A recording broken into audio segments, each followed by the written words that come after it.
নির্বাচন। পুলিশ কবে ঠিক করবেন অন্তর্বর্তী সরকারের প্রতি সে প্রশ্ন তুলেছেন নাগরিক ঐক্যের সভাপতি মাহমুদুর রহমান মান্না।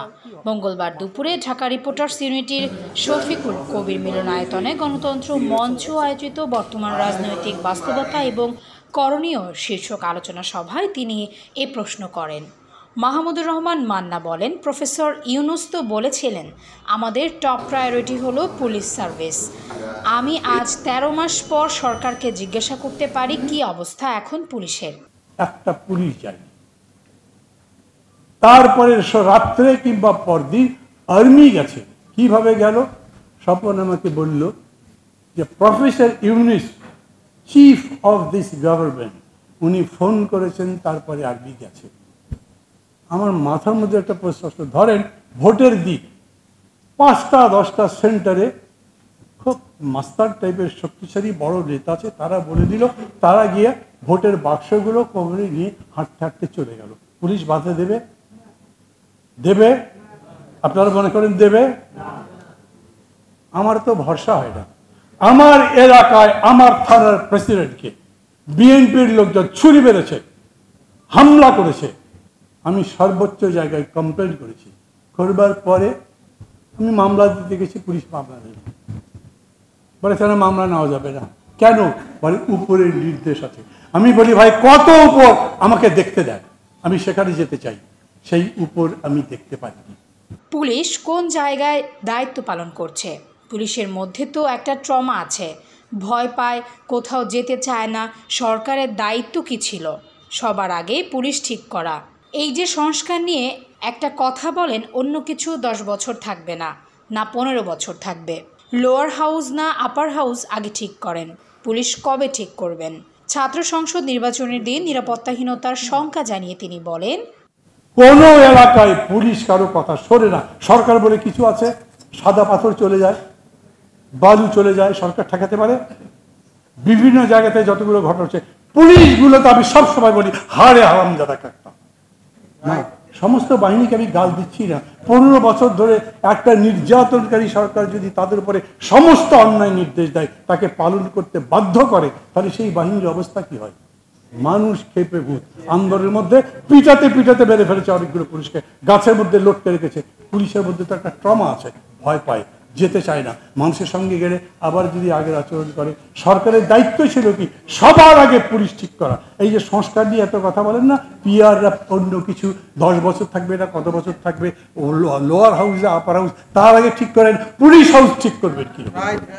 নাগরিক ঐক্যের সভাপতি বলেন, আমরা তার সঙ্গে দেখা করতে প্রস্তাব করলাম যে আপনার উচিত হবে সব পার্টিকে নিয়ে একটা কাউন্সিল করা। যখন যখন দরকার বসবেন, কথা বলবেন, ক্রাইসিস হবে তাদের সঙ্গে কথা বলে সিদ্ধান্ত নিয়ে সেভাবে দেশ চালাবেন। কিন্তু একদিনও সেটি করলেন না। যখন ক্রাইসিস হয় তখন শুধু আমাদের ডাকেন। মান্না বলেন, আলাদা করে 7 দলকে ডাকা রেখে একবার সব দলকে ডাকেন, ডেকে বলেন এটা হলো বাংলাদেশের চিত্র। আমি চাই আপনারা আমাকে সাহায্য করেন যেন এই ভোটটা আমি করতে পারি। শুধু রাজনৈতিক দল নয়, যত স্টেক হোল্ডার আছে, আর্মি, পুলিশ, সবাইকে ডেকে কথা বলেন। আমরা তার সাথে দেখা করে প্রস্তাব করলাম যে আপনার উচিত হবে সমস্ত পার্টিগুলোকে নিয়ে একটা কাউন্সিল করেন। যখন যখন দরকার বসবেন, কথা বলবেন, ক্রাইসিস হবে তাদের সাথে কথা বলে সিদ্ধান্ত নিয়ে সেইভাবে দেশ চালান। একদিনও ডাকেন না। বর্তমান রাজনৈতিক ব্যবস্থা ও করণীয় শীর্ষক আলোচনা সভায় অন্যান্যদের বক্তব্য রাখেন। অধ্যাদেশের মাধ্যমে একটা সংস্কার, সংবিধান সংস্কার বাস্তবায়ন করা, জনগণের যে সার্বভৌম অধিকার রাষ্ট্র পরিচালনায়, সেটাকে অস্বীকার করে। ফলে জনগণের প্রতিনিধিদের মাধ্যমেই এটা করতে হবে। নির্বাচন স্বচ্ছ হয় নাই, জনগণ তাদের আন্তরিকভাবে যাকে চাইছেন নির্বাচিত করার জন্য তাকে নির্বাচিত করতে পারেন নাই। ভোট কেন্দ্রে যারা গেছেন, 14 সালে যারা ছিলেন, 18 সালে তারাই ছিলেন, আবার 24 সালের এই যে নির্বাচনের নাটক, তখনও তারা ছিলেন। আমাদের কোনো অবস্থাতেই সংস্কার নির্বাচন কিংবা বিচার নির্বাচন কোনোটার মুখোমুখি করা যাবে না। যারা মুখোমুখি করেন তারা হয়তো অতি উচ্ছ্বাসে, অতি উচ্চাকাঙ্ক্ষায় হয়তো মাটির দিকে তাকান না এবং মাটির দিকে যদি তাকান তাহলে আমরা দেখব যে আমাদের অনেকের পায়ের তলার মাটি কিন্তু সরে যাওয়া শুরু হয়েছে। আমাদের আরেকটি রাজনৈতিক দল গণ অধিকার পরিষদ, তার নেতা নুরুল হক নূরের উপর সেনাবাহিনী পুলিশের যে আক্রমণ, আমরা গণতন্ত্র মঞ্চ সঙ্গে সঙ্গে প্রতিবাদ জানিয়েছি, নিন্দা জানিয়েছি, এখনো প্রতিবাদ করি, নিন্দা জানাই। নুরুল হক নূরের উপর হামলা এটা কোনোভাবেই গ্রহণযোগ্য না। তাই সরকারকে বলবো, সে কেবিনে চলে এসছে, কিন্তু আপনারা তাকে বিদেশে পাঠান, বিদেশে পাঠিয়ে তার সুচিকিৎসার ব্যবস্থা করেন।